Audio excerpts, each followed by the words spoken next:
Economics part 2 میں آج ہم چیپٹر نمبر 8 کا آغاز کریں گے، جس کا جو ٹاپک ہے، جو چیپٹر کا نام ہے وہ معاشی ترقی اور منصوبہ بندی ہے۔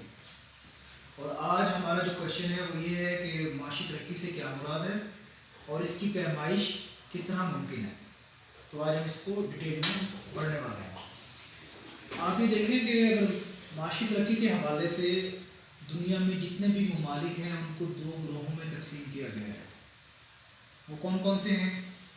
پہلا گروہ وہ ہے جس کو جہاں پر فیکس آمدنی بھی اچھی ہے، قومی آمدنی بھی اچھی ہے، لوگوں کو بنیادی ضروریات بھی میسر ہیں، لوگوں کو باقی آسائشات و تعیشات بھی وہاں پر میسر ہیں۔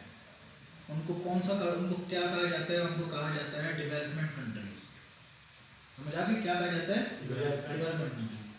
اور دوسرا گروہ کون سا ہے؟ جہاں پر فیکس آمدنی کم ہے، جہاں پر ترقی پست ہے، جہاں پر لوگوں کو محض بنیادی ضروریات میسر ہیں اور وہ بھی مکمل طور پر میسر نہیں، لیکن وہ اپنی اس جو پستی کو بہتر کرنے کے لیے مختلف معاشی منصوبے بناتے ہیں اور ان معاشی منصوبوں سے اپنے آپ کو ترقی کی طرف گامزن کرتے ہیں۔ ان کو کیا کہا جاتا ہے؟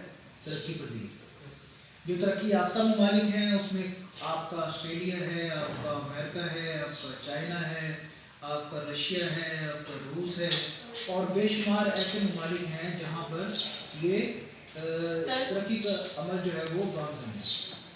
پھر دوسرا گروہ ایک ایسا ہے جو 5 منٹ دوسرا گروہ ایسا ہے جہاں پر جیسے میں نے آپ کو بتایا کہ وہاں پر ترقی کم ہے، اس کو ترقی پذیر کہا جاتا ہے۔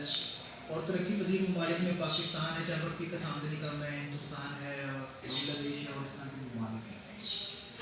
اور کچھ ایسے ممالک ہیں جہاں جو نہ فرسٹ کیٹیگری میں آتے ہیں نہ سیکنڈ میں آتے ہیں، بلکہ انتہائی پست جن کو کہا جاتا ہے، جیسے وہ افریقہ کے بہت سارے ایسے ملک ہیں جہاں پر بالکل ہی فیکس آمدنی اور بنیادی ضروریات نہ ہونے کے برابر ہے۔ اب معاشی ترقی اس سے مراد کیا ہے؟ بیسیکلی وہ کہتے ہیں معاشی ترقی وہ عمل ہے جس میں ملک کے افراد اویلیبل ریسورسز یعنی کہ جو ذرائع میسر ہوں ان کو استعمال کرتے ہوئے اشیاء اور خدمات میں اضافہ کر سکیں۔ دوبارہ سن لیں کہ وہ معاشی ترقی وہ عمل ہے جو کسی ملک کے افراد ذرائع کا استعمال کرتے ہوئے اشیاء اور خدمات کی مقدار میں اضافہ کر سکیں۔ اس کو کیا کہتے ہیں؟ معاشی ترقی ہے۔ اب وہ کچھ جو اکانومسٹ ہیں وہ کہتے ہیں کہ فی گھنٹہ پیداوار میں اضافہ، اس کو کہتے ہیں معاشی ترقی۔ مزدور اگر جو کام کر رہا ہے اس کی پیداوار میں جو دن بدن اضافہ ہو رہا ہے وہ معاشی ترقی کو ظاہر کرتا ہے۔ سمجھا گئی؟ اب معاشی ترقی کو کس طرح میئر کیا جا سکتا ہے؟ سب سے پہلے دیر آر 3 ways جن سے ہم we can measure the معاشی ترقی کو ہم کیسے میئر کر سکتے ہیں۔ اکنامیکل ڈیولپمنٹ کو ہم how we can measure the economical development۔ نمبر 1 نیشنل انکم، نمبر 2 فیکس آمدنی، اور نمبر 3 کیا ہے کہ وہ آپ کا معیار زندگی۔ ٹھیک ہے کہ جو آپ وہ ایک پیمانہ بن جاتا ہے جس سے آپ میئر کرتے ہیں زندگی۔ تو نیشنل انکم کیا چیز ہے کہ جیسے ہم پہلے بھی پڑھ چکے ہیں پچھلے چیپٹرز میں، پچھلے لیکچرز کے اندر، کہ ملک میں جو اشیاء و خدمات کا مجموعہ ایک سال کے اندر پیدا ہو رہا ہے ان کے قیمتوں کے مجموعے میں سے اگر ہم ایکسپینسز اور ٹیکسز کو نکال دیں تو وہ قومی آمدنی بن جاتی ہے۔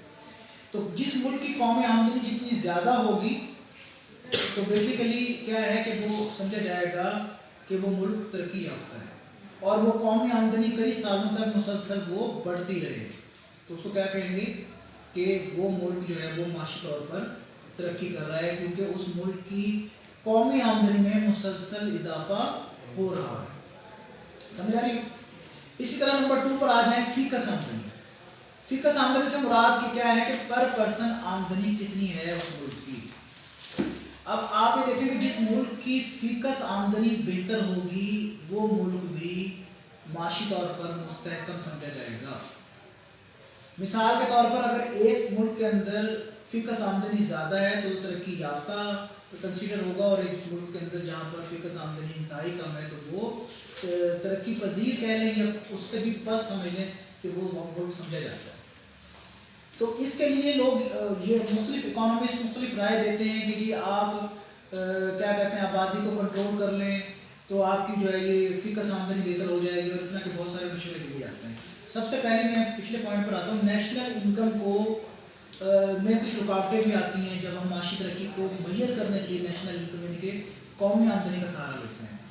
اس میں نمبر 1 اعداد و شمار کے حوالے سے ہمیں صحیح فیکٹس اینڈ فگرس کا نام ملنا، ہمیں قیمتوں کا صحیح طور پر ہمارا جائزہ نہ لینا۔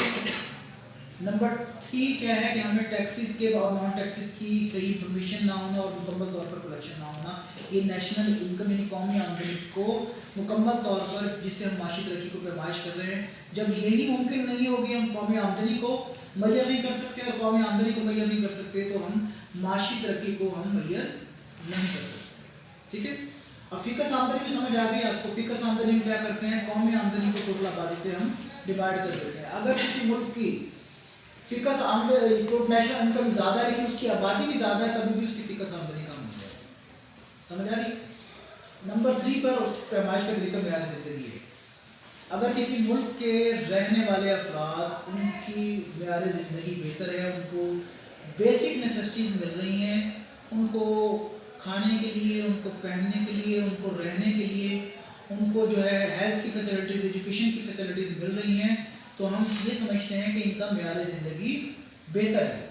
اور جہاں پر یہ اچھے لیول پر مل رہی ہیں وہ ترقی یافتہ، اور جہاں پر یہ اس سے کم لیول پر مل رہی ہیں لیکن ملنا شروع ہو رہی ہیں تو وہ ترقی پذیر، اور جہاں بالکل نہیں مل رہی وہ ان سے بھی پس درجے میں لائے کرتا ہے۔ تو معیار زندگی بھی کسی بھی ملک کے لوگوں کا آپ دیکھیں گے تو اس سے بھی اندازہ آپ کو ہو جائے گا کہ یہ ملک کے افراد معاشی طور پر مستحکم ہیں یا نہیں ہیں، معاشی ترقی اس ممالک کے اندر ہو رہی ہے یا نہیں ہو رہی، وہاں پر جو ہے وہ ایک عام آدمی کو ایک عام زندگی گزارنے کے لیے وہ تمام سہولیات، اس کے حاجات کی تسکین ہو رہی ہے یا نہیں ہو رہی، اس سے بھی آپ معاشی ترقی کا اندازہ لگا سکتے ہیں۔ تو پہلی کیٹیگری کون سی تھی؟